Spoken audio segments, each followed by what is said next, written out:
My heart thundered in my chest as I slipped into the dimly lit riverside cafe, leaving a trail of muddy footprints on the tiled floor. I was barefoot, clutching my ruined high heels in one hand. My dark hair hung in damp, tangled strands around my face. The hem of my dress was caked with wet earth and dust from ancient bricks. I spotted the man sitting alone at the corner table, tall, composed, with an air of quiet authority. Luca DeSantis, I realized, recalling Julia's description of my blind date. He looked up in mild surprise as I approached, but his sharp brown eyes quickly took in my disheveled state, without a hint of judgment. I slid into the chair across from him and leaned forward, struggling to steady my breathing. "Pretend you know me. Don't look behind me," I whispered urgently, trying to keep the tremble out of my voice. I placed one hand flat on the table to stop it from shaking. Behind me, through the cafe's glass wall overlooking the Adige River, I glimpsed a dark figure lurking near the stone railing. My pursuers were still here. Luca's expression didn't flicker. With a calm that steadied me, he offered a slight, reassuring smile. "There you are, Bella," he said smoothly, loudly enough for anyone watching to hear. He reached across the small table, covering my mud-streaked hand with his own warm, steady one, as if we were old friends or lovers. The gesture caught me off guard. I stiffened. But I understood the play. To anyone observing, we looked like a normal couple meeting late at night. I risked a glance over my shoulder. Through the rain-blurred window, I saw a man in a black coat loitering just outside under a street lamp. His phone raised as if recording or photographing us. The sight made my blood run cold. They had found me. Luca gave my hand a gentle squeeze, reclaiming my attention. "You're safe now," he murmured under his breath. His tone was so steady it was almost hypnotic. The rich timbre of his voice was surprisingly soothing given the circumstances.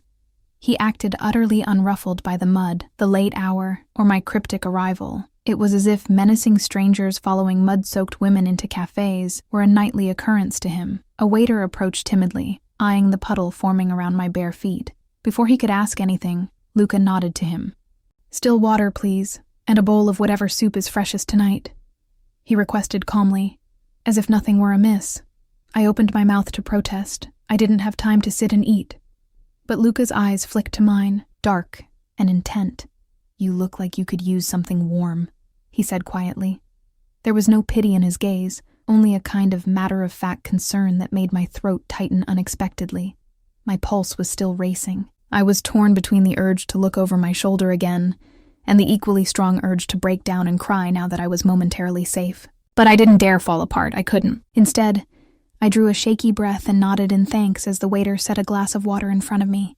Luca still hadn't let go of my hand. His thumb brushed a smear of mud on my skin, and I became acutely aware of how filthy I must seem. I'm sorry," I began softly, embarrassed. "This isn't how I usually—" He held up a finger subtly, silencing me while giving the waiter a polite smile as the soup arrived. Only once we were alone again did he speak. "Eat a little," he urged, dipping the spoon once to stir the fragrant broth. "Slowly, it will help." I realized then how hungry I was. The adrenaline of the chase had masked it, but the savory aroma rising from the bowl made my stomach clench. I hadn't eaten since lunch at the restoration workshop. Hesitantly, I picked up the spoon and sipped. Warm, salty broth coated my tongue, and I nearly moaned at the comfort it provided. For a brief moment, the normalcy of soup in a cafe at midnight almost made me forget the danger outside. Almost. My eyes flicked to Luca. He was studying me openly now, his gaze tracking the state of my dress, my torn handbag strap, the fine dusting of old stone powder on my sleeves. His brow furrowed ever so slightly, as if the details puzzled him. He leaned back, still exuding that unshakable calm. "Elena Moretti, right?" he said quietly. The way he pronounced my name in his smooth Italian baritone sent a strange little shiver through me. I nodded, swallowing another spoonful of soup. "Julia told me you might be a bit late," Luca continued, his lips curving in a faint half-smile.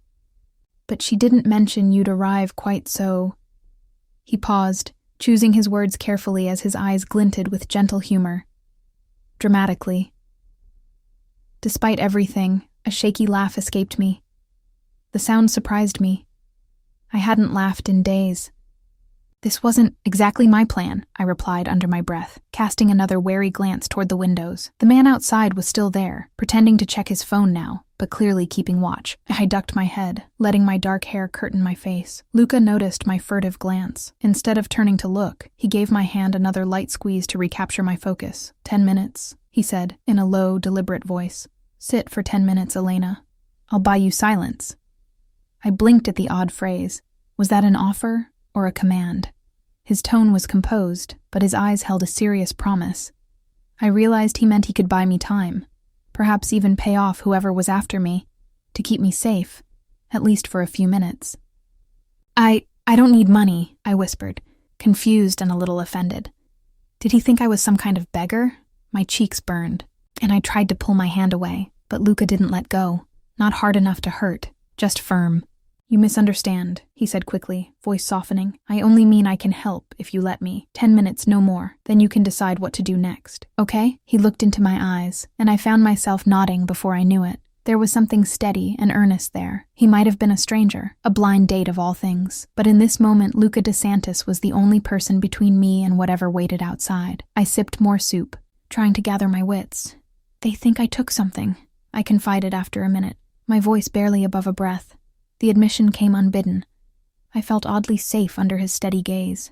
Luca inclined his head slightly, not looking shocked, which in itself was surprising. "Did you?" he asked calmly, as if we were discussing the weather.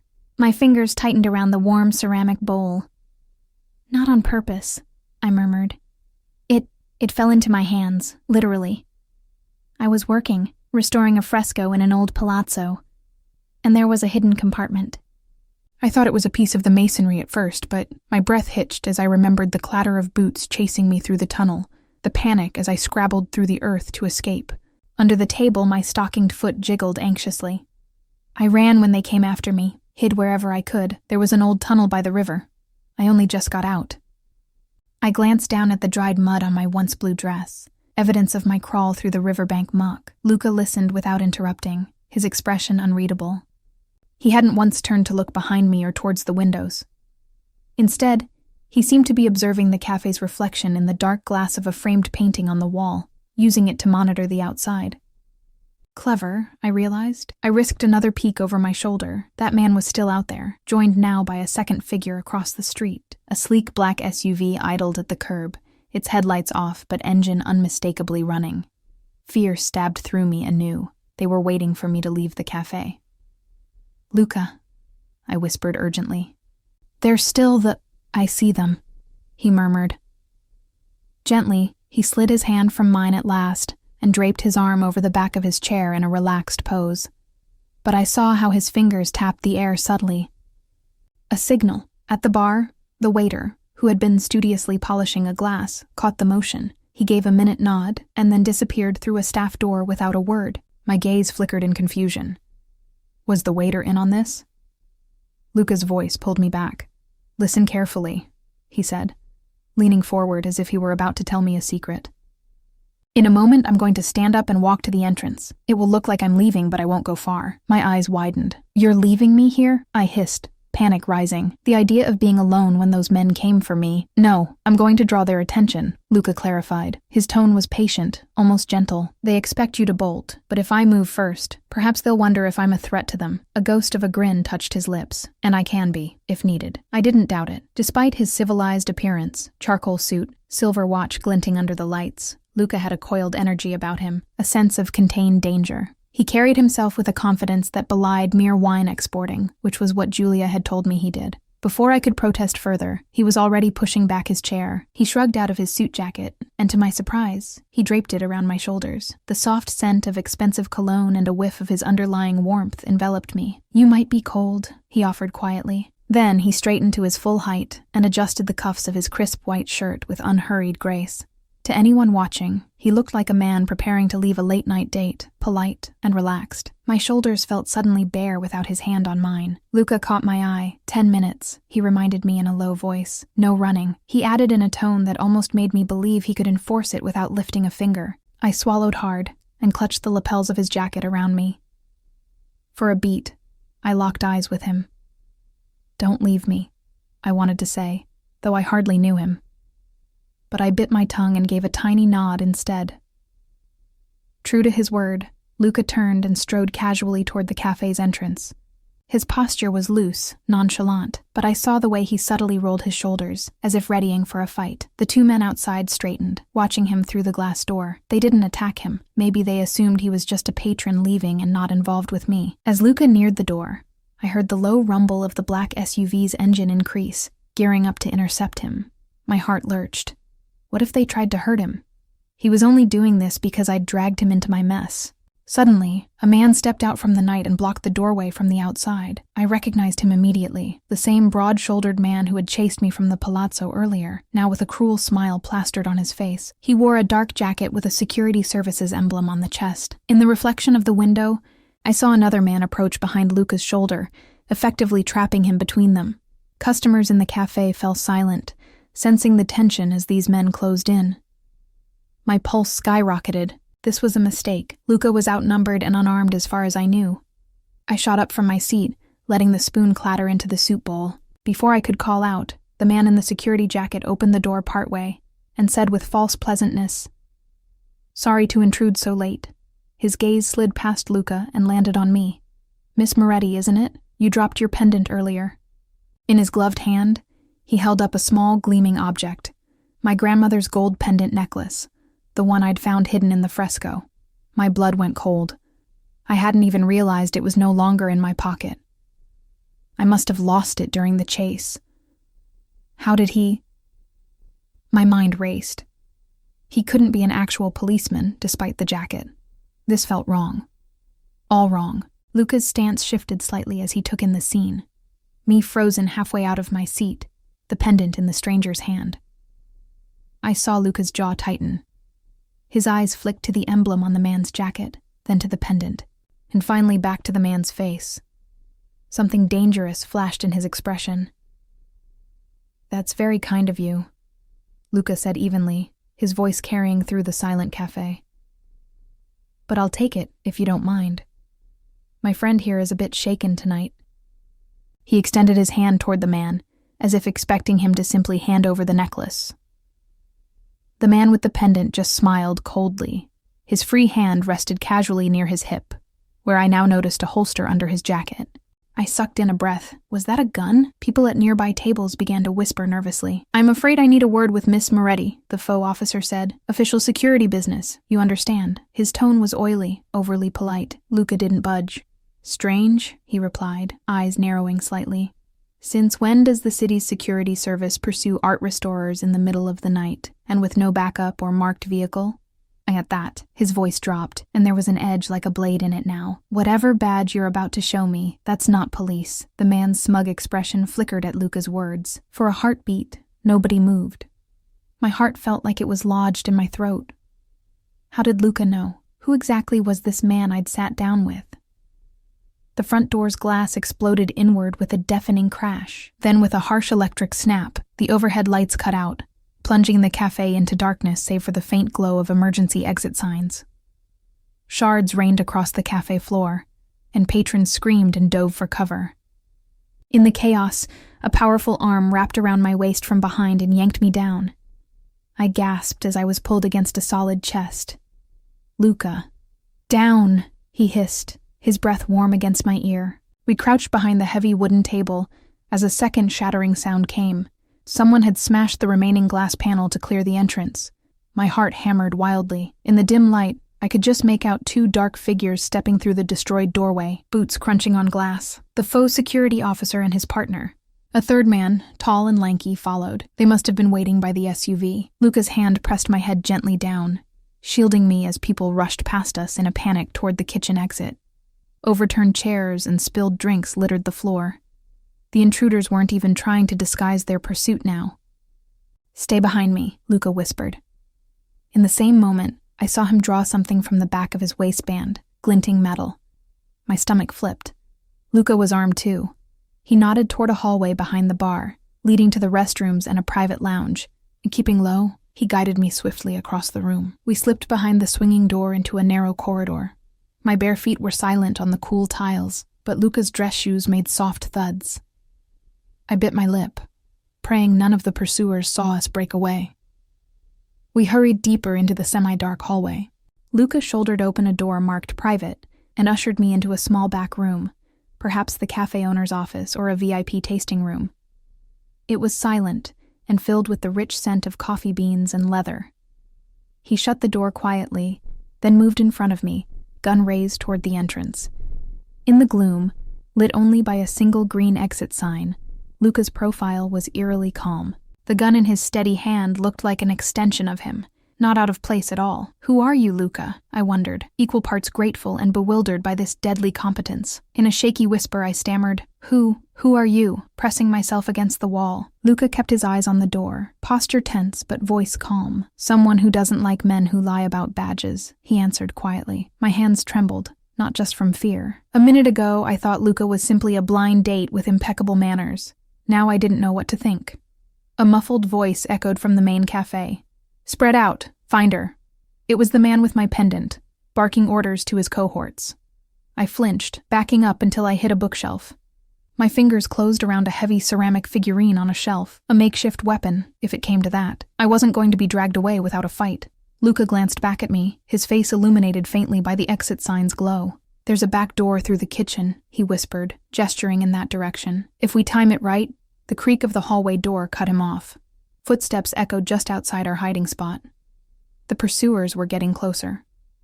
Before I could react, Luca stepped forward and, to my surprise, slipped the gun into my hands. My eyes widened in shock. He was arming me?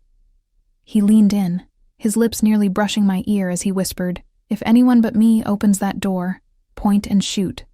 Safety's off. Do you understand?" I swallowed, my mouth dry. The metal felt cold and alien in my grip. I had never even held a gun before. "Luca, I can't..." "Yes, you can." His whisper was steady, eyes locked on mine even in the dimness. "I trust you." "I keep behind the desk." He didn't wait for an answer. Luca moved silently toward the door, positioning himself just out of sight of the narrow glass pane set into it. My heart thundered as I crouched behind the desk, both hands clutching the pistol, trying to keep it from shaking. My pulse pounded in my ears. The absurd thought flashed that this was the worst blind date in history, and yet I felt safer with Luca than I had with anyone in a very long time. The door burst open. I stifled a yelp. A beam from a tactical flashlight sliced across the small room, landing on dust motes in the leather couch. A man's silhouette filled the doorway, not Luca. He took one step in, a pistol drawn, flashlight mounted on it making my eyes water. I rose instinctively from behind the desk, arms extended with Luca's gun. The muzzle trembled because I was trembling. Don't move!" I tried to shout, but my voice came out as a cracked whisper. The intruder laughed, a low chuckle. He swung the flashlight toward my voice, landing the blinding beam on my face. I winced, finger twitching on the trigger. "Well, look at you," he drawled. It was the second man from earlier, not the one who spoke at the door, likely one of the hired thugs. I could see his cruel smile behind the light. "Hand that over before you hurt yourself, sweetheart." I steadied my grip, remembering Luca's words. I tried to channel Luca's calm authority. "Take one more step, and I will shoot," I managed, forcing as much conviction into the words as I could. He took another step. A deafening crack split the air as a gunshot rang out, but it wasn't from my gun. The man grunted, the flashlight clattering to the floor and plunging us into semi-darkness. He stumbled, clutching his right shoulder. Behind him, Luca materialized like a shadow. He had come from behind the door, firing his second weapon, a sleek handgun now pointed at the thug's head. The man dropped to his knees with a groan, blood seeping between his fingers. I gasped, lowering my weapon. The realization hit me. Luca had armed me with a decoy to distract the thug's attention, while he flanked him from behind. He never expected me to actually shoot. He just needed the man to focus on me long enough. "Nice work," Luca murmured quickly, taking the gun from my hands with one swift motion. I stood there in shock as he pulled a zip tie from somewhere and bound the wounded man's hands behind his back in 2 efficient moves. Before I could speak, a slow clap came from the doorway. We both snapped our heads up. Silhouetted by the faint light from the hall, the man with the security jacket, the one Luca had called out, stood there, applauding sardonically. "Bravo, DeSantis," the man said, voice dripping with smug amusement. "I see the rumors of your chivalry weren't exaggerated. A white knight on a blind date, how quaint." DeSantis, the way he said it, like a title or a curse, my stomach turned. Why did that name sound familiar? Luca tensed at my side, gun trained on the newcomer. "Captain Sarah." Luca greeted him coolly. His voice echoed in the small room. "Your jurisdiction must be getting broad if you're harassing women in cafes now." "Captain." I squinted through the gloom and realized the emblem on the man's jacket was indeed some sort of official crest. Was he actually with law enforcement? But Luca had said. Sarah chuckled, stepping just into the room with his hands visible, though I didn't doubt a weapon was at his hip. "Tonight isn't about jurisdiction. It's about tying up loose ends. Now why don't you hand the lady over? This doesn't concern you." Luca's arm stretched protectively in front of me. "I'm afraid I can't do that," he said softly. "She's my guest, and in my city, guests don't disappear." The words were calm, but I felt the dangerous undercurrent. It wasn't a threat exactly, but it was a promise. Luca DeSantis was a man who did not take kindly to demands. Sarah's eyes slid to me, and I shivered at their predatory gleam. Miss Moretti stumbled into something she shouldn't have. I'm simply here to relieve her of it and send her on her way. He flashed an unctuous smile. Safe and sound, of course. My temper flared despite my fear. Chasing me through tunnels and firing gunshots at me is a funny way to keep me safe and sound, I retorted before I could stop myself. My voice was steadier now, anger overlaying fear. Sarah ignored me, his gaze flicking to the bound and groaning thug on the floor, then back to Luca. "DeSantis, you have no idea what game you've just stepped into.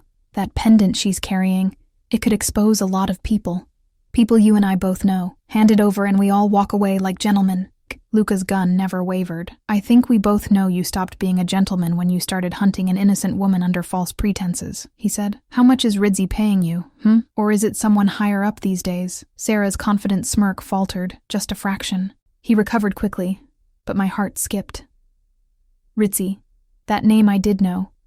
Gabriele Rizzi, a notorious figure whispered in Verona's underbelly. I'd heard it on the news. Suspected in extortion and rackets. Never proven. If Rizzi wanted the pendant, oh, what had I gotten myself into? Sarah stepped further in, and now the light caught his face. He was middle-aged, hawk-nosed, with the bored arrogance of someone who thought he held all the cards. His hand hovered near his holster as he addressed Luca again. "Last chance, the girl and the pendant. We can all be home in time for a nightcap." Luca's stance shifted subtly. I sensed coiled anger beneath his composed exterior. "The lady is not going anywhere with you, Captain," he said through clenched teeth. "And neither is the pendant." As if on cue, something small and metallic rolled out from under one of the overturned chairs, clinking against the leg of the desk. The pendant, my grandmother's pendant, must have fallen during the scuffle. In the half-light, I could see its gold surface glinting and the distinctive crest etched on it. Everyone's eyes darted to the object. Sarah's gleamed with triumph. He took a step forward. "Don't," Luca warned, pressing back against me protectively with his free hand while aiming his gun at Sarah's chest. With his other gun still in his left hand, did he have two the whole time? I marveled. He motioned for me to pick up the pendant. "Elena," he murmured, never looking back, "take it." I hesitated only a second before crouching and scooping up the cool engraved pendant. My fingers closed around it tightly. Immediately, Sarah's jaw clenched in frustration. "Now," Luca said quietly, "I think it's time we exit this little farce." Sarah barked a humorless laugh. "Exit? You think I'll just let you two stroll out of here? You may have clout in this city, DeSantis, but this is beyond your usual territory. Hand her over, or..." A sudden buzz cut through the tension, a cell phone vibrating on silent. For a confused second, I thought it was mine, but the glow was coming from Luca's pocket. Keeping both guns trained on Sarah and the doorway, Luca slid his phone out with his thumb and glanced at the screen. In the low light, I saw his eyes narrow sharply as he read whatever message appeared. Something in his controlled expression finally cracked. Alarm, rage, dread, all flickered through in an instant before he masked it. He lowered the phone, and a muscle in his jaw twitched as he spoke, voice deadly calm. "Sarah, call off your men. Right, now." Captain Sarah raised an eyebrow. "Bold of you to give me orders." "I'm not the one who just kidnapped an old woman," Luca growled, tossing the phone to him with a slide across the floor. The lit screen skidded to a stop by Sarah's feet. "Read it." My heart lurched. "Old woman? Kidnapped? I edged closer, my back brushing Luca's arm for support. Sarah's eyes flicked down to the phone screen. Even from a distance, I could see the message in stark white letters. Midnight. Ponte Pietra. Bring the pendant. Or the woman who matters to Elena dies. A strangled sound escaped my throat. Woman who matters to me. My mind instantly flashed to my mother asleep in her little house on the outskirts of the city. Mama. No, I gasped, the blood draining from my face. My knees nearly gave out. Luca steadied me automatically with an arm around my shoulders. Sarah's face hardened as he read the message. Orders from your boss? Luca demanded coldly. The captain sneered, but there was uncertainty in his eyes now. Looks like the decision's out of my hands, he said, backing toward the door. Midnight at the Ponte Pietra bridge it is. If I were you, I'd be punctual. With that parting shot, Sarah slipped out into the hallway. I could hear him barking commands to withdraw, his voice echoing as he retreated. My entire body was shaking. They had my mother. The phone in Sarah's hand seemed to blur as tears filled my eyes. I swayed on my feet, choking back a sob. I felt the blood drain from my face as I finally whispered, "My mother." 1:30 a.m.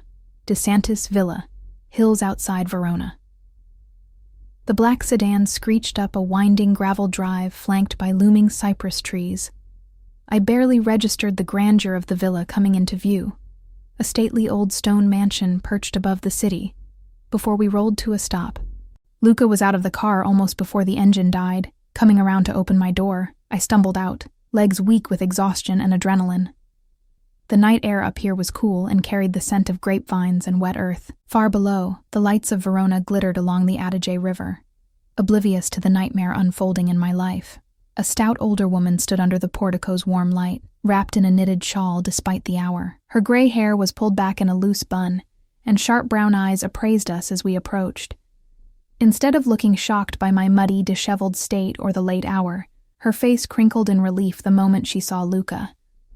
"Grazie a Dio!" she exclaimed, rushing forward. "Luca, Caro, you had me worried sick. I was about to send Marco to drag you home." Luca gave a weary, affectionate smile. "I'm sorry, Nonna Rosa. Things got complicated, Nonna Rosa." This formidable woman was his grandmother?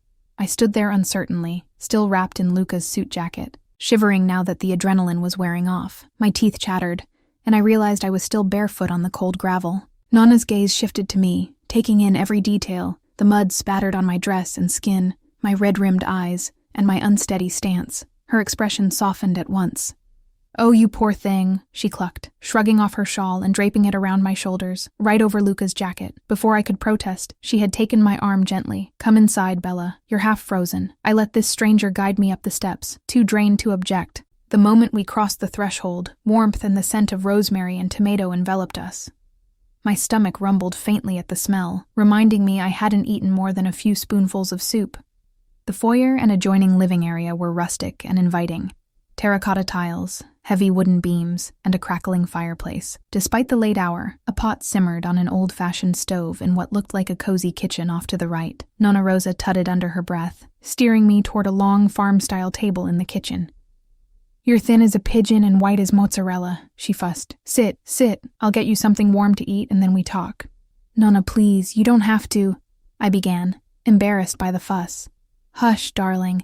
In this house, food first, talk after," she insisted, pressing me firmly onto a chair.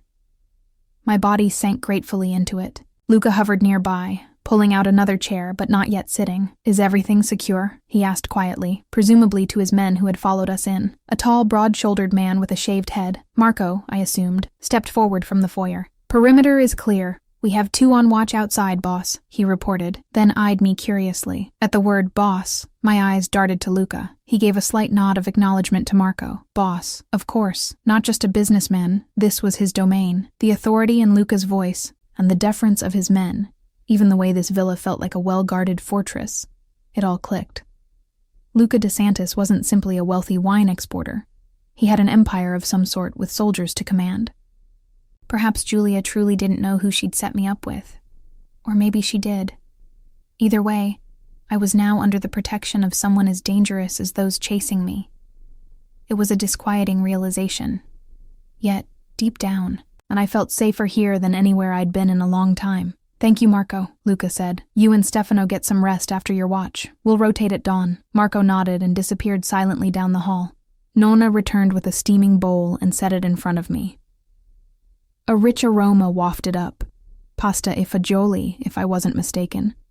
A hearty bean and pasta soup. My vision blurred for a second. The simple kindness of a hot meal after the night's terror nearly undid me.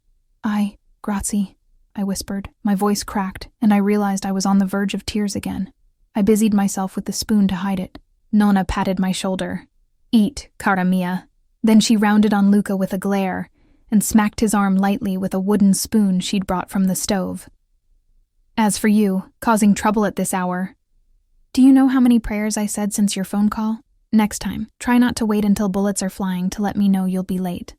Mi dispiace, nonna, Luca said contritely, rubbing his arm with a sheepish look that made him seem far younger for a moment. It was unavoidable. Humph. She eyed the dried blood on his cuff, from the thug he shot, presumably, and the torn fabric at his elbow. Unavoidable, he says. Were you hurt? No, just a scratch, Luca assured, glancing at me as I quietly sipped the soup.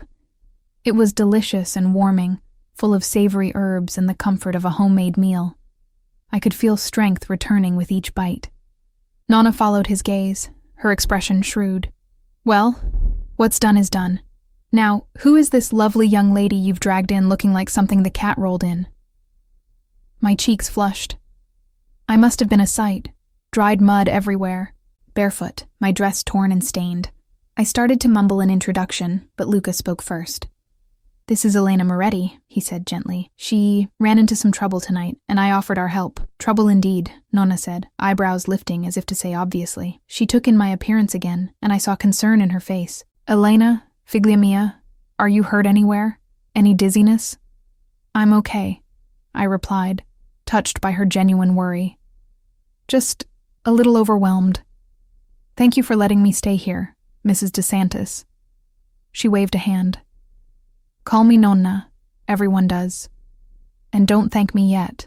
Just eat. Luca finally sat down across from me, steepling his fingers. In the soft lamplight of the kitchen, he looked as tired as I felt, but his eyes remained keen. Elena, I know tonight has been hell, but I need you to think back carefully. Did you see where they took your mother? Or any clue? I flinched, nearly dropping the spoon. The mention of my mother brought it all crashing back. The soup in my stomach turned to stone. I put the spoon down, my appetite gone. They were at her house, I think, I said shakily. She wasn't answering when I tried to call earlier at the cafe. God, I should have called the police right away when I realized. You did the right thing coming to me, Luca interjected.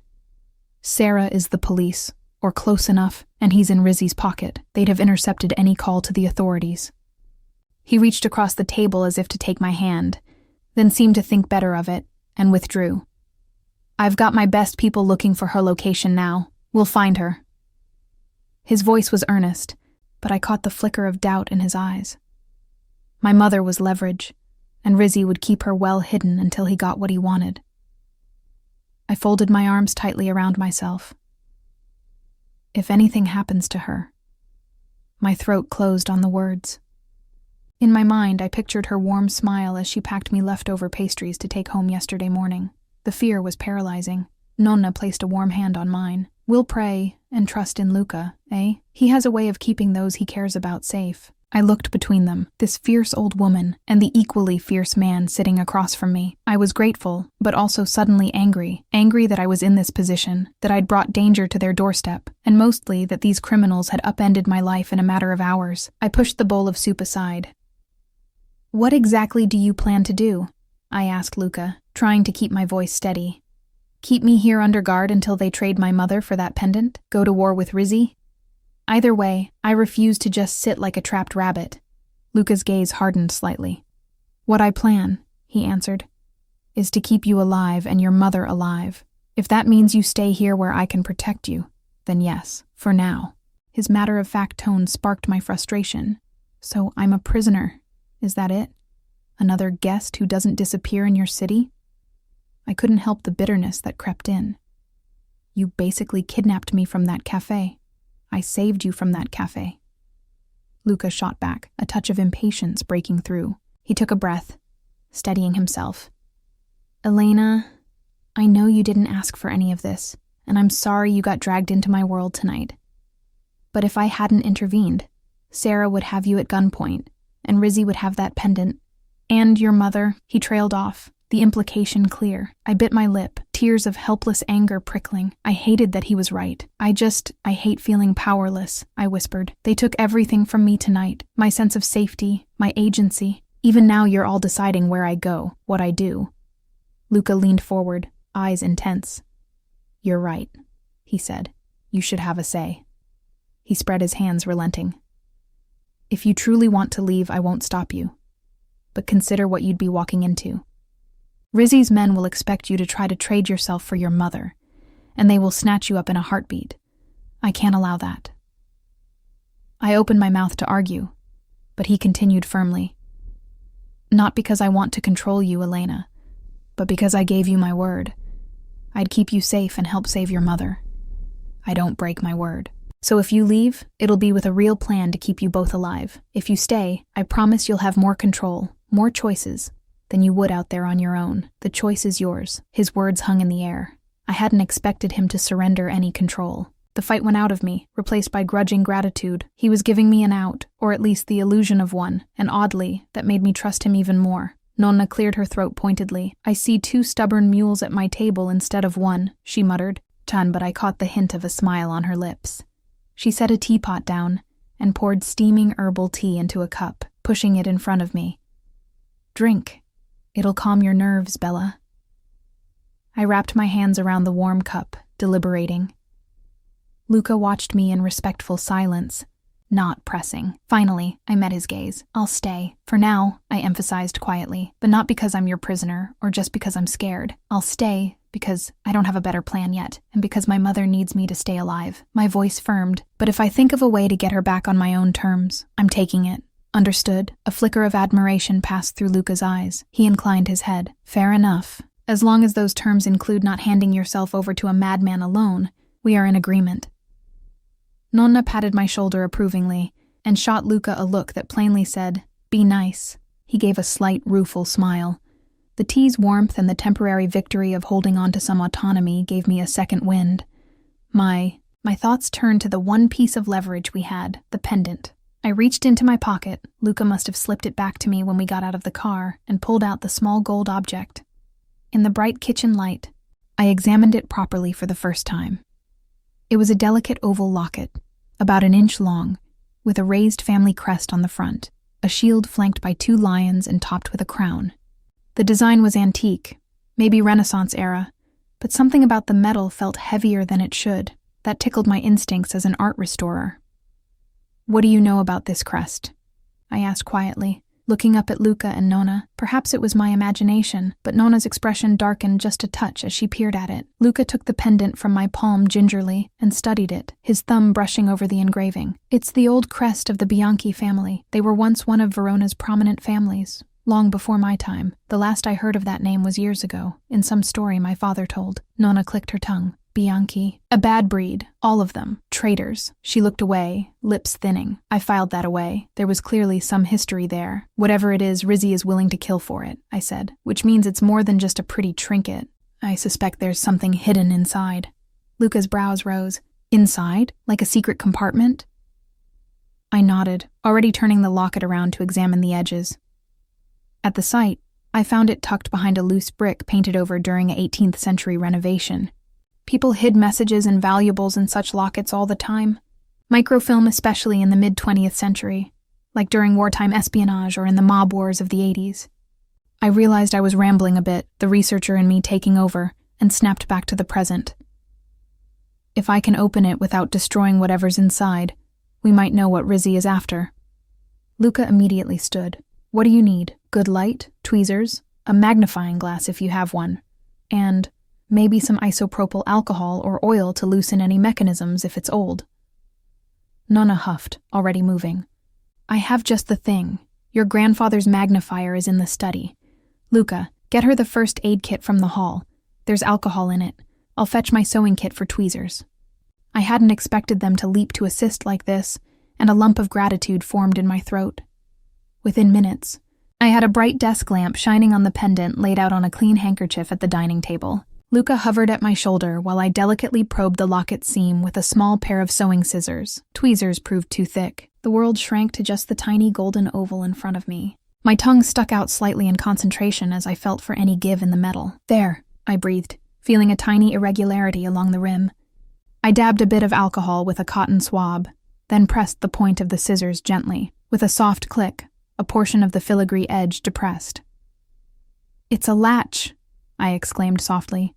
Carefully, I pried at the seam, and the pendant split open by a hair. I glimpsed a dark sliver of something inside, a roll of something no bigger than a grain of rice. My heart pounded. Microfilm, just as I thought. Suddenly, a sharp crack echoed through the night, followed by the splintering crash of glass. The lamp on the table shattered, plunging the corner of the room into darkness. I screamed as shards flew past us, and an ear-splitting gunshot report rolled through the hills. Luca reacted instantly. "Down, down!" he yelled, lunging to push me to the floor. I clutched the pendant reflexively in one hand as I hit the hardwood, Luca's body half covering mine. My ears rang from the close-range gunfire. Nona shouted something incoherent from the kitchen. There was a second crack, wood splintering this time, as another bullet punched through the window frame above. Sniper, my mind registered dimly. We were being shot at. Luca dragged me by the arm swiftly behind the thick stone half wall that separated the dining area from the kitchen, and out of direct line of the windows. My breaths came in panicked gasps, but I clung to the pendant and kept my head down. Luca pressed me against the wall, his face inches from mine in the darkness. "Are you hurt?" he demanded in a low voice, eyes searching mine. "No," I managed, though my pulse was skittering wildly. "You?" He shook his head, then spoke into a tiny mic pinned inside his shirt collar that I hadn't noticed before. "Sniper, East Ridge. Second floor window compromised. Take him." His tone was ice cold and authoritative. Somewhere outside, I heard a distant pop, another gunshot. And then silence. A tense beat passed. My ears strained, but no more shots came. Only the distant chirp of crickets filled the void. I realized I'd been holding my breath and let it out in a shudder. Heavy footsteps pounded up the hallway as Marco and another guard. Stefano rushed in, handguns drawn. "Boss, you okay?" Marco hissed. "We're fine," Luca replied. "Status?" Stefano held a finger to an earpiece. "Got him. The Hill team reports the shooter is down. No other movement detected." Luca nodded grimly. "Lock everything down. Check the perimeter again, and get someone to patch that window." As the guards moved to secure the area, Nona emerged from behind the kitchen island, surprisingly unruffled except for a furious glint in her eye. She surveyed the damage. The dining area window had a neat round hole through the glass. The lamp was destroyed, and a dark red stain was spreading across her lace tablecloth from where the tea had spilt. "In my house? On my tablecloth? I'll bury them myself. The figlio di cane," she swore, shaking a fist toward the shattered window. Despite the shock, I almost let out a hysterical laugh. The sight of this plucky grandmother cursing out a sniper was absurd and strangely comforting. Luca stood, pulling me up gently with him. He brushed glass shards out of my hair with a touch that was both urgent and tender. "I'm so sorry," he said quietly, eyes flashing with anger. Whether at himself or our attackers, I wasn't sure. My hands were still trembling, but I opened my fist to reveal the pendant, miraculously still intact. "They're getting desperate," I said, voice unsteady. "Rizzy must know we're onto something with this." "Perhaps," Luca muttered. "Or they tracked us somehow." We exchanged a look of realization. How had a sniper pinpointed us at this villa so quickly? The drive up had been circuitous, and Luca's people were clearly experienced at evasive maneuvers. One of the guards stepped forward, clearing his throat. He held something small between his thumb and forefinger. "Boss, I think we found the answer." Luca and I leaned in to see. The guard placed a tiny object on the table, no bigger than a shirt button. "What is that?" I asked, perplexed. The guard grimaced. "A GPS tracker, industrial grade. We swept the car and ourselves. Nothing." Then we checked Miss Moretti's belongings. His gaze fell to my discarded muddy heels by the door. It was embedded in the lining of her shoe. I gaped at the little black device on the table. "In my shoe? That's impossible. I never—" Luca gently picked up the tracker, turning it over in his hand. His face was unreadable, but I sensed a storm behind his eyes. I racked my brain. How on earth did a tracker get in my high heel? Those were my favorite pair. I wore them often. Suddenly I remembered, earlier tonight, before I left for the blind date, I'd been at Julia's apartment. She'd insisted I borrow a nicer pair of heels since mine were scuffed. My stomach dropped. Julia had handed me those very shoes with a strange, nervous smile. "Oh, Julia, what did you do?" "I didn't put that there," I said quickly, looking up at Luca in horror. "I swear, I had no idea." "I know," Luca said, his voice surprisingly calm, but with an undertone of betrayal that wasn't directed at me. His fist closed around the tracker, knuckles whitening. "I know who did. 7 p.m., Piazza delle Erbe, Verona. Opera benefit gala." The next day passed in a blur of urgent preparations and simmering tension. By evening, I found myself stepping out of a sleek Maserati onto the ancient cobblestones of Piazza delle Erbe, Verona's oldest market square. The sun was low in the sky, casting a warm glow over the medieval towers and frescoed facades surrounding the piazza. A temporary stage had been set up at one end, ornate banners advertising an opera benefit performance for the city's Historic Preservation Fund. Crowds of well-dressed patrons mingled under strings of lights and vendor tents. It would have been a beautiful, festive scene, were it not for the undercurrent of danger pulsing in my veins. I smoothed my hands down the borrowed emerald green evening gown that Nonna Rosa had magically procured for me. It fit perfectly, though I scarcely cared how I looked. My eyes were already scanning the throng of attendees, looking for threats. Luca stepped to my side, immaculate in a tailored black suit, a reassuring hand at my elbow as if we were any other couple arriving for a gala date. Only I knew that beneath his jacket, he carried 2 concealed firearms, and in my tiny jeweled clutch lay a burner phone and a small canister of pepper spray. Not exactly a normal night at the opera. "Easy," Luca murmured, noticing the way I stiffened at the approach of 2 uniformed police officers by the entrance. I flashed back to Captain Sarah's false uniform and swallowed hard. But these were real local police hired for event security, and they barely glanced at us as we passed through the checkpoint. I forced a calm smile onto my face, acutely aware that we might be walking straight into a trap. In fact, we intended to. This was the plan we'd agreed on: show ourselves in public, draw out the vipers. Luca had contacts who'd confirmed that Gabriele Rizzi and some of his political cronies were expected at this charity event, one that conveniently benefited historic sites like the very church and tunnels where I'd been chased. Rizzi's fingers were in every pie in Verona, it seemed. "There's a good chance Sarah or Rizzi will make a move here, in the open, because they think we won't risk a scene," Luca had explained earlier. "If we can flush them out, we might find your mother's location or force a confrontation on our terms." I had agreed to the plan, but on one condition. "I attend, but I control my exits," I'd said. "No more whisking me away without telling me. If I sense something off, I leave. And you won't stop me." Luca had only hesitated a moment before inclining his head. "Agreed. Just stay in public view and wear this," he'd added, handing me a discreet earpiece that now nested in my left ear hidden by my hair. It let us communicate if separated, and let me hear the chatter of Luca's security team who were scattered among the crowd in plain clothes. Now, as we moved through clusters of Verona's elite, city councilors, wealthy patrons, socialites, I tried to look like I belonged. It was nearly impossible. My nerves were stretched taut, and every older man in a tuxedo made my stomach clench, wondering if he was Rizzi. "Breathe, Elena," came Luca's low voice through the tiny earpiece. Outwardly, he was smiling politely at a pair of businessmen who greeted him, but his words were meant for me alone. "We'll spot them. Marco's team is in position." I nodded, swallowing. Nonna's words from earlier echoed to calm me. "Trust in Luca." Luca guided me toward the center of the piazza. A string quartet was playing Vivaldi near a fountain where people gathered, sipping Prosecco. From here, I had a vantage of the entire square. I scanned the perimeter. There, by the stone archway leading out toward the river, a familiar, stocky figure lingered, pretending to admire a statue. Recognition jolted me. It was one of the goons who had chased me through the tunnels, now in a neat blazer. Rizzi's man, unmistakably. I touched my arm lightly, the signal we'd established. "By the Scaliger Arch," I murmured, pretending to admire the classical fountain statue. "One of Rizzi's men." "I see him," Luca replied under his breath, dipping his head as if whispering something intimate in my ear. I felt his fingers brush my waist for effect, sending a little shiver through me that wasn't entirely fear. "Stefano has eyes on him now. Don't stare."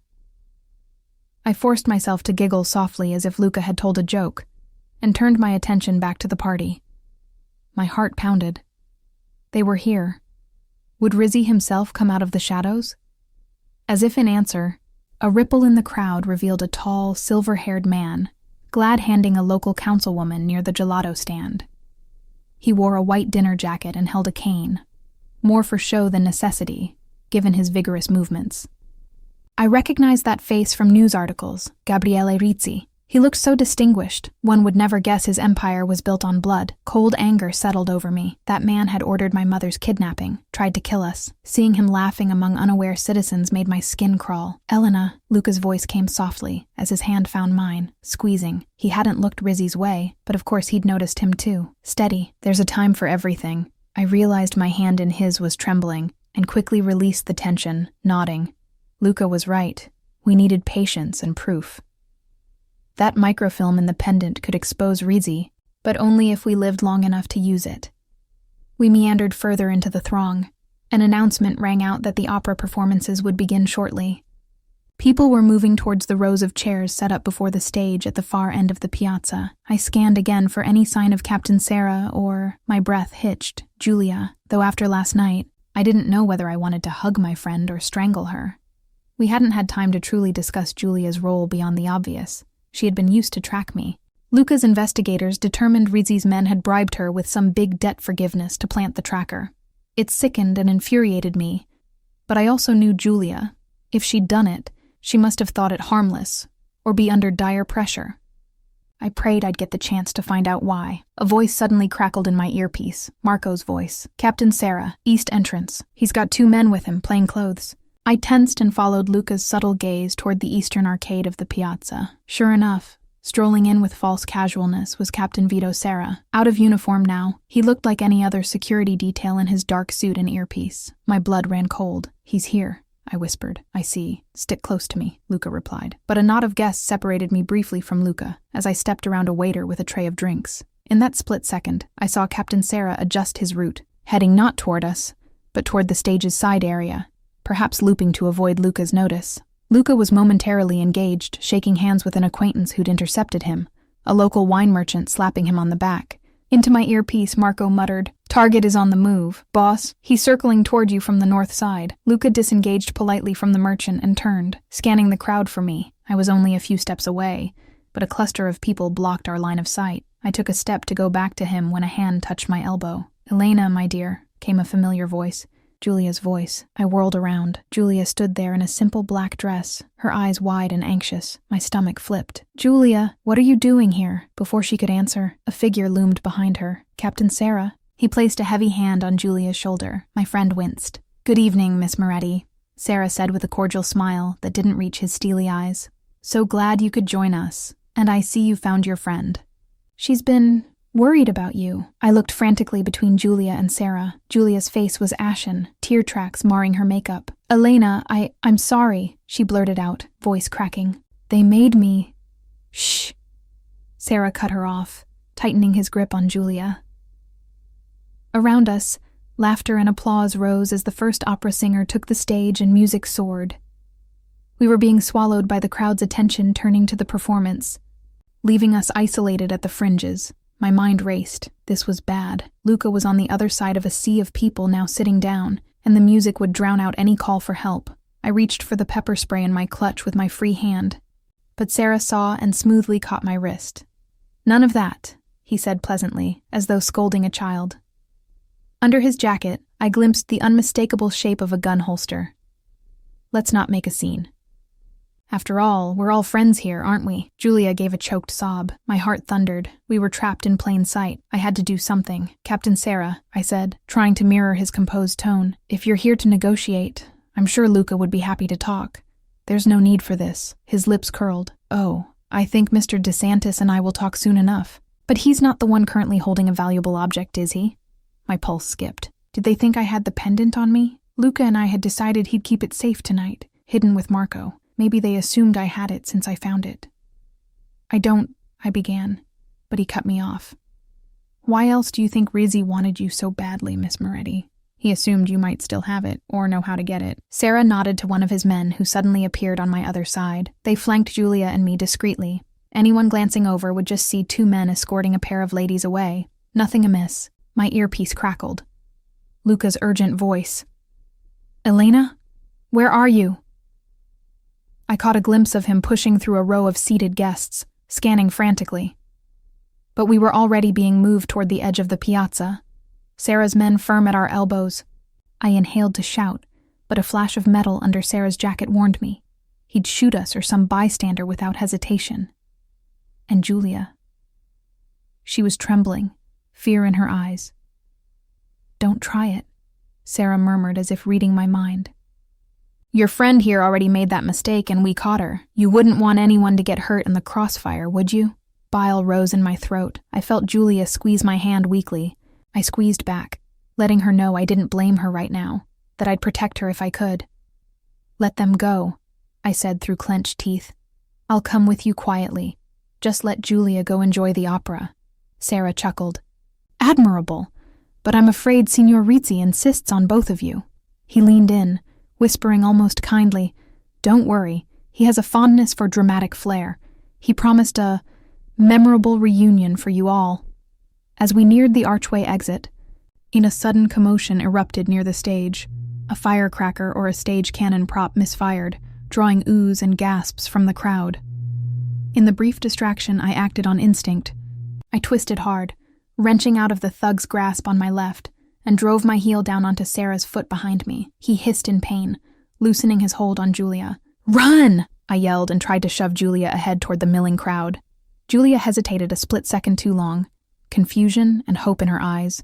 One of the other men lunged, seizing her arm. Simultaneously, Sarah recovered and snatched me back by the waist with brute force. I felt something sharp jab against my ribs, probably the muzzle of his gun through his jacket. "Enough," he growled in my ear, breath hot with irritation. "Or your friend gets a bullet now." Julia cried out as the thug gripped her hair, pressing a pistol to her side under cover of the now standing audience. The small explosion had caused many to rise in alarm. My heart plummeted. We were beaten.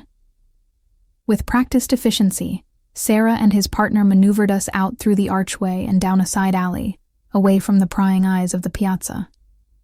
I caught one last glimpse of Luca breaking into a run in the distance, Marco and others fanning out behind him. They'd realized I was gone. I wanted to scream that it wasn't Luca's fault, that I'd been foolish enough to stray, but all I could do was leave behind one of my earrings, flicking it to the pavement as we were hustled around a corner. A tiny breadcrumb. The operatic music faded as we were forced into a waiting black car.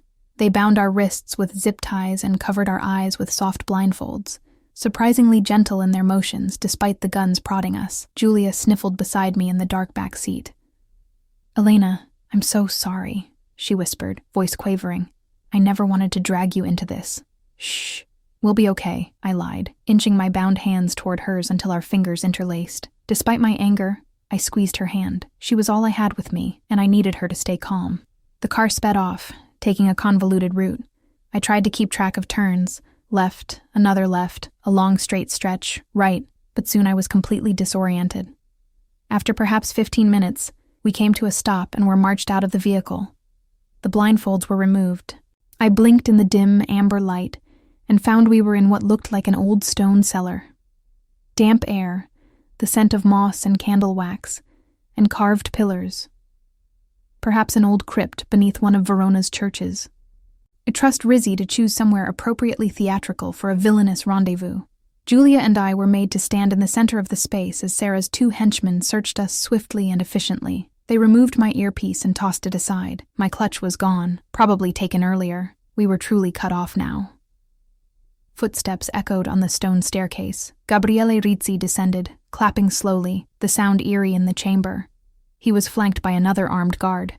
"Bellissima performance," he said, smiling that politician's smile. "Brava, Elena, and you brought a guest. Splendid." I glared at him, anger momentarily overriding fear. "Where is my mother, you bastard?" Rizzi tisked, wagging a finger. "Such hostility. Your mother is safe for now, as long as everyone cooperates. But I'm disappointed. I gave DeSantis a simple choice last night, and he chose poorly. So now, new game." He stepped closer, and one of his men shoved Julia and me down to our knees. The stone floor bit into my legs. Julia whimpered, and I could feel her shaking. Rizzi cupped my chin and forced me to look up at him. His eyes were the pale gray of tombstones, cold and pitiless. "This could all have been easy, my dear. All I want is that pendant. It belongs to me, after all. Well, To my associates, technically. It was stolen from us decades ago. Can you imagine my surprise when I learned a charming art restorer had found it? I wrenched my face out of his grip. If it's yours, why chase me? I would have handed it over if asked. Instead, you nearly killed me and now my mother. He sighed dramatically. Yes, regrettable tactics.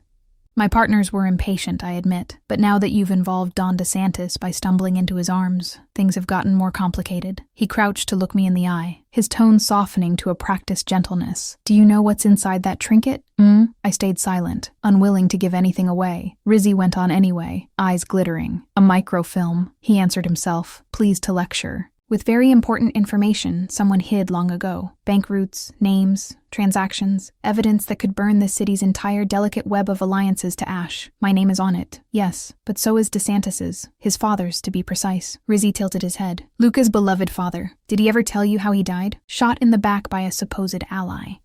An ally whose name happens to appear on that list of traitors.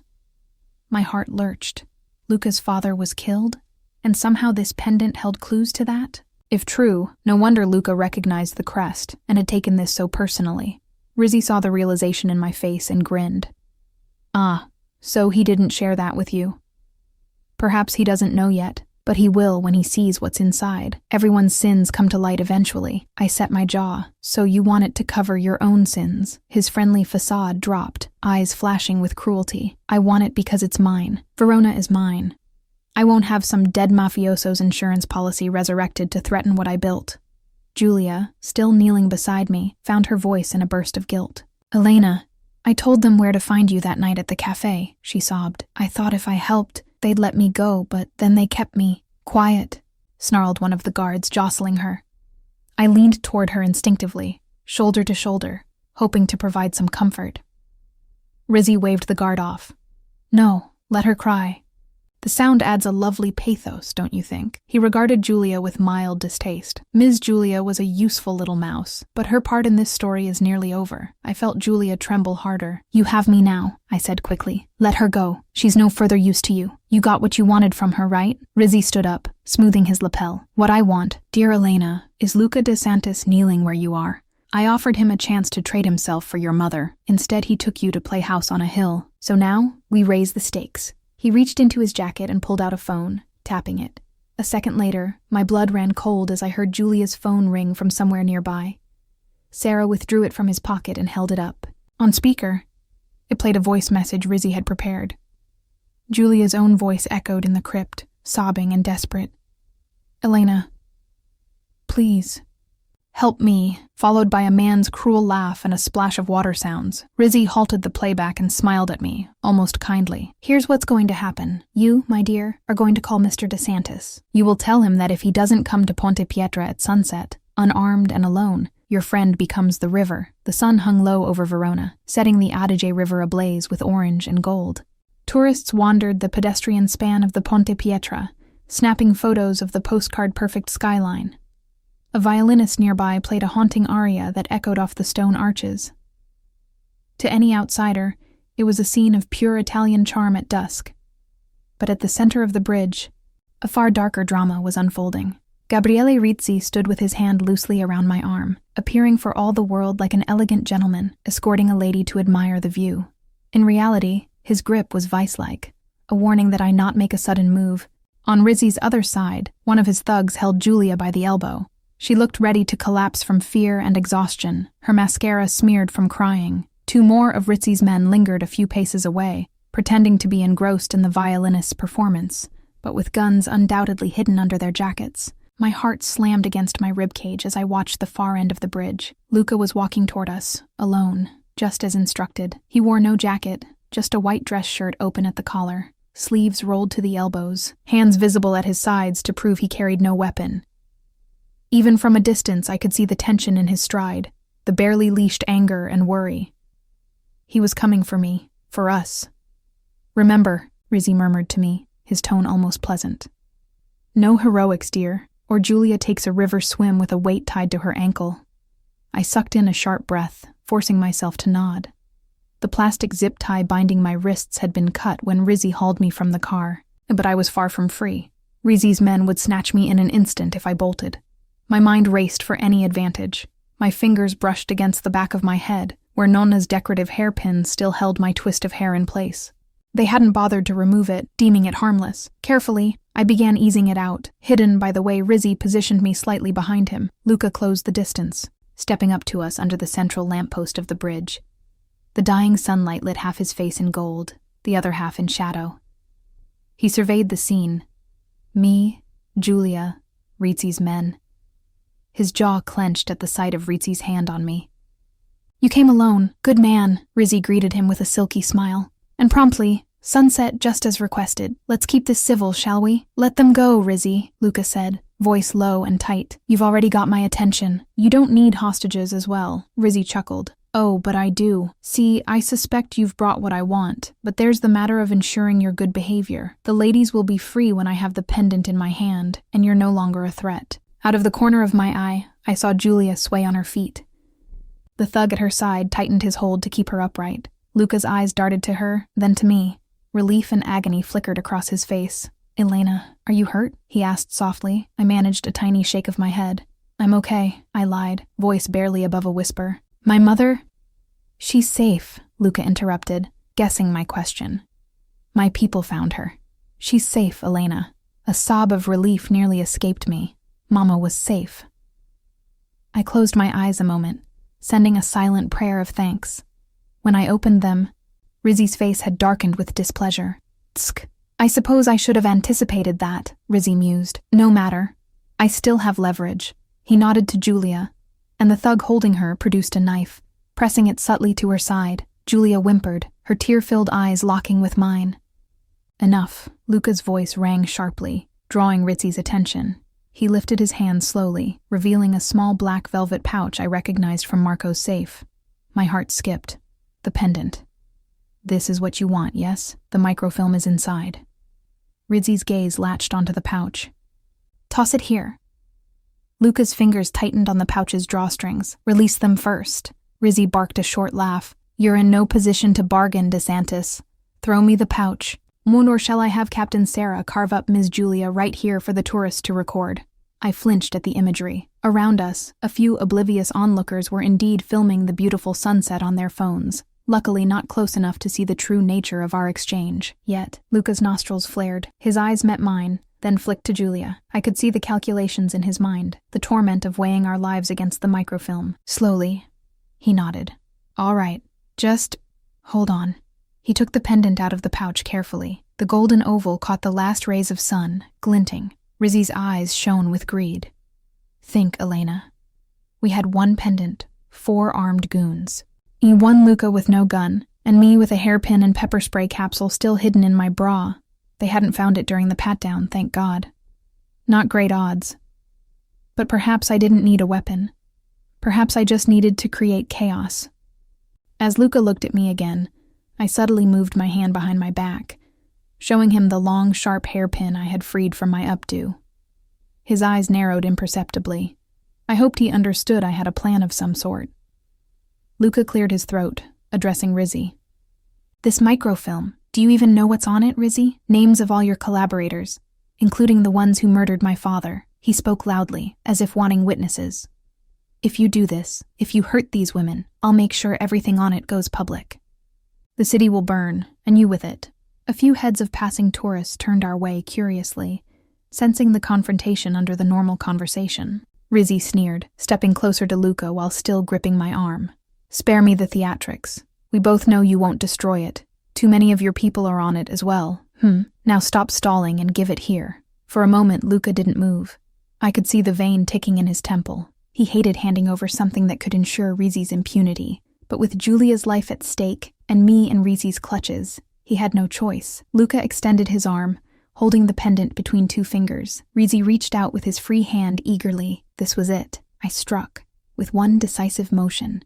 I yanked my arm out of Rizzy's slackening grip and jabbed Nonna's sharp hairpin straight into the meaty part of Rizzy's palm. He bellowed in pain and surprise, instinctively recoiling. I seized that half-second to slam my elbow into his ribs and spin away. Simultaneously, with his other hand, Luca snapped the pendant closed again, and instead of handing it over, he flung it high into the air, over the side of the bridge. "No!" Rizzy roared.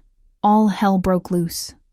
One of the goons lunged toward the railing, tracking the arc of the pendant as it hurtled toward the river below. Two others rushed at Luca, who sidestepped, catching one by the arm and using the man's momentum to hurl him against the stone parapet.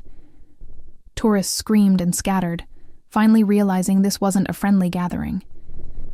In the confusion, I dashed toward Julia. The man with the knife had loosened his hold to see what his boss would do, and Julia twisted free and stumbled into my arms. I quickly dragged her toward a cluster of stunned tourists for cover. "Don't move!" a voice shouted. Captain Sarah, appearing at the foot of the bridge with more armed men. Likely backup Rizzy had called in. They began waving guns, ordering bystanders to clear off the bridge. Pandemonium erupted as people fled screaming. My heart pounded. We needed to disappear into that chaos or we were done for. I fumbled the small pepper spray canister out from under the neckline of my dress. Meanwhile, Rizzy, still cursing in pain, had recovered enough to see Luca grappling with his remaining thug. "Sarah," he barked, pointing at me and Julia. "Grab them." Captain Sarah advanced on us, pistol drawn. I pushed Julia behind me, my thumb finding the spray trigger. I only had one shot at this. Sarah grabbed my shoulder, gun aimed at my chest. I whipped up the pepper spray and blasted it directly into his face. Sarah howled, hands flying to his eyes as the aerosol blinded him. He fired wildly. I felt the searing burn as a bullet grazed my upper arm.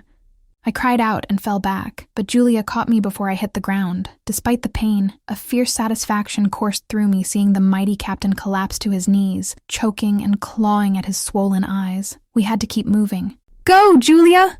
I gasped, pushing her to run toward the city side of the bridge where people were fleeing. She hesitated, unwilling to leave me, but I shoved her harder. "Find the police. The real police. Go!"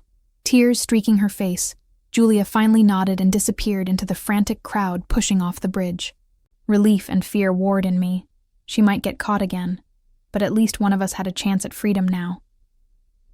I pressed a shaking hand to the bleeding stripe on my arm and turned back to the melee.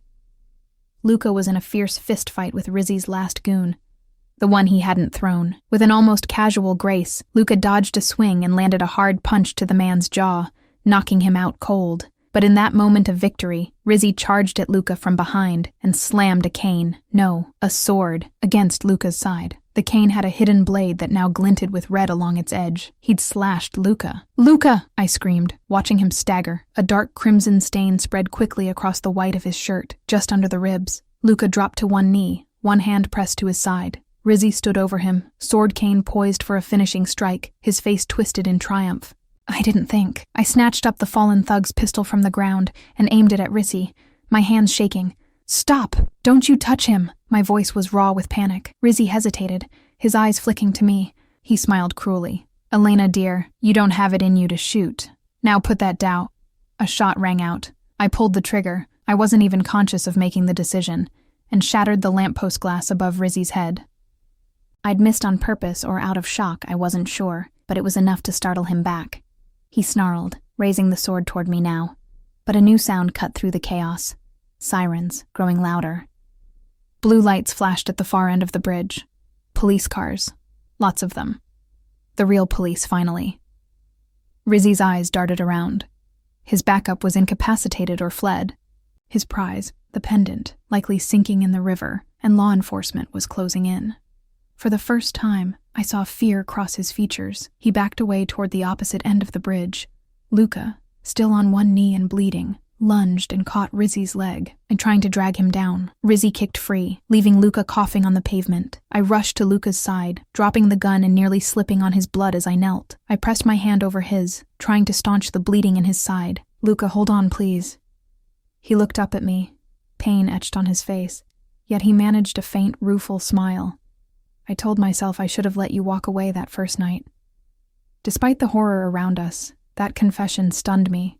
My throat tightened. Then, "Why didn't you?" A shadow of regret and admiration flickered in his eyes. "Because you didn't beg," he whispered. "You negotiated." A tear spilled down my cheek at his words. This dangerous man, who had seemed so untouchable, had fallen for me because I stood my ground. I let out a half sob, half laugh. Before I could respond, a harsh click sounded behind me. Rizzy stood a few paces away, breathing hard, his pistol now leveled directly at Luca and me.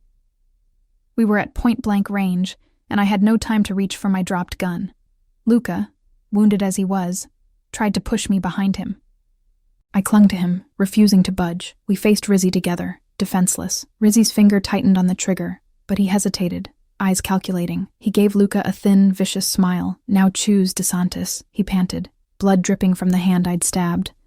"The woman, or the city." Later that night, Ponte Pietra, Verona. Blue and red lights strobed across the ancient stone bridge as uniformed police finally flooded the scene.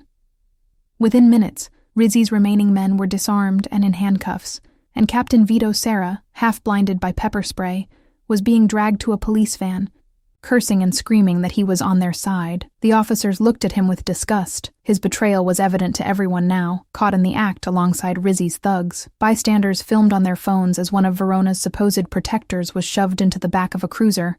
I knelt beside Luca, pressing our wadded jackets against the bleeding wound in his side. My arm throbbed from the bullet graze, but I hardly felt it over my panic for Luca. His face was ashen, breath coming in shallow pants.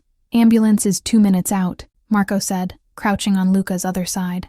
At some point, he and other members of Luca's security team had emerged from the chaos to help. Marco's forehead was slick with sweat and concern. Luca managed a weak chuckle, looking between me and Marco. "Is everyone okay?" he rasped. I let out a breathy laugh of relief. Even half dead, he was worrying about us. "Julia got away safe. The police have her," I said, squeezing his hand. "My mother is safe.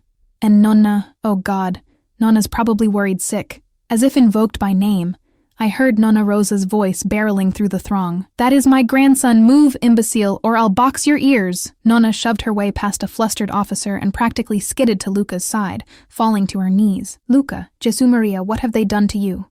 He gave a faint smile. "Just a scratch, Nonna," he lied. She saw the blood-soaked jacket and paled, but quickly composed herself. "Basta, enough. The ambulance will fix you up, Tesoro. Don't you dare close your eyes." She patted his cheek lightly, and then looked at me, her eyes glassy with unshed tears. "And you, Elena, you're bleeding." "I'm fine, Nonna," I said softly. Only then did she notice my arm wound and tear her scarf off to tie around it tightly. Within moments, paramedics arrived with a stretcher. They lifted Luca, and I refused to leave his side, clambering into the ambulance with him. Nonna squeezed in as well. Despite protests, one wag of her finger silenced the medics' objections. As they worked to stabilize Luca, I held his hand, refusing to let go. He drifted in and out of consciousness on the brief ride to the hospital, but whenever he opened his eyes, they searched for me, and I was there. "And don't you dare scare me like this," I whispered, bending to his ear at one point, tears dropping onto the ambulance sheets. "We have unfinished business, you and I." His fingers tightened weakly around mine. "I'm not going anywhere," he breathed. I pressed a kiss to his knuckles, praying it was true. 2 weeks later, DeSantis family vineyard, Verona Hills. Luca DeSantis kept his word. Rizzy's criminal network had crumbled in the days following the bridge showdown. The microfilm, miraculously retrieved from the Adige River by Luca's men that same night, proved to be a trove of incriminating evidence. As I later learned, Luca had anticipated a double cross. Unknown to Rizzy, I had already extracted the microfilm from the pendant back at the villa and given it to Marco for safekeeping. The pendant Luca tossed was empty, a fact that made me weak with relief when I found out. With the microfilm turned over to a trustworthy prosecutor, one of the few not entangled with Rizzy's bribes, arrests swept through the city like a cleansing storm. Corrupt officials, mobsters, and yes, Captain Sarah, all faced charges ranging from corruption to conspiracy to murder. The news plastered their photos everywhere, Rizzy being led away in handcuffs, sputtering with indignation, Sarah hiding his face as crowds jeered. Verona's underworld was dragged into the light. As for my part, I gave a thorough statement about everything, from finding the pendant to being hunted to the final confrontation. I was even called to speak at a closed-door hearing, where my detailed knowledge as an art restorer helped authenticate the age of the microfilm and its contents. It felt good, empowering even, to help bring these criminals to justice not with a gun in hand, but with the truth. Throughout it all, Luca was never far from my side, save for the day he spent in surgery and the couple of days recovering under Nonna's strict eye. Though some in the media tried to paint him as just another mafioso, the evidence on the microfilm revealed he'd actually been quietly cooperating with federal authorities for months to undermine Rizzy. Much to my surprise, Luca had been working from the inside to dismantle the worst elements of the old guard, all without tainting his own hands with innocent blood. In the end, he came out of the scandal not as a suspected criminal, but as a sort of rogue hero. Verona's very own Dark Knight, some headlines joked. None of that mattered to me as much as this moment, however. I stood on a gentle slope of the DeSantis family vineyard under the late afternoon sun, so the rows of grapevines stretched out below, golden in the summer haze. Down by the villa, I could just make out Nonna Rosa fussing over a table spread with food on the terrace. She and my mother were arranging plates while Julia carried out bottles of Luca's wine. She was staying with us for a while, needing the safety and solace after her harrowing ordeal and the guilt she was working through. Nonna had readily folded her into the household like another granddaughter who needed fattening up and pampering. They were all alive and safe. It still felt miraculous. "You're lost in thought again," came Luca's voice from behind me, warm and teasing. I turned and smiled as he walked up the slope to join me. He moved a tad slower than before. He'd taken a bullet after all. In addition to the sword slash, Rizzy did manage to fire a shot in those final seconds, though thankfully it missed anything vital. But Luca's recovery was nearly complete. I reached for his hand and interlaced my fingers with his. It felt so natural now. "Just counting blessings," I said softly, nodding toward the terrace where laughter drifted up from our assembled odd little family. Luca wrapped an arm around my waist, careful of my still bandaged upper arm. "They adore you, you know," he said. "Nonna already wants to adopt you, and your mother, well, she might love me more than you do." I laughed, leaning into him. It felt so good to laugh. Mama is certainly smitten with her charming savior. Every other sentence is, "That nice Luca this, and brave Luca that." Nonna and she have already conspired about holiday plans, I'll have you know. He groaned playfully. I feared as much. I'll have to negotiate visitation rights to my own girlfriend. My heart skipped at the word, girlfriend. Such a simple, youthful term for what we had been through, but it fit. I pretended to consider. "Well, perhaps I'll allow it, on one condition." He raised a dark brow. "Name it." I turned in his arm to face him fully. "Promise me. No more secret grand sacrifices or risky solo missions without telling me. If we're doing this," I gestured between us, "we do it together, as partners." His expression softened into that rare, heart-stopping smile. He cupped my cheek gently. "Elena Moretti, I was a lone wolf for a long time. I never imagined wanting a partner by my side, until you." His thumb caressed my cheek. "I promise. No more secrets. No more unilateral decisions. I'm not keeping you as some obligation or trophy. I want you with me because it's where you choose to be." My eyes prickled with emotion at his earnestness. Sometimes I still wondered if he only felt responsible for me because of all we'd gone through. I voiced a sliver of that insecurity. "I won't be just a scared woman you rescued, Luca. I can't be kept in a gilded cage." His brow creased and he pulled me closer.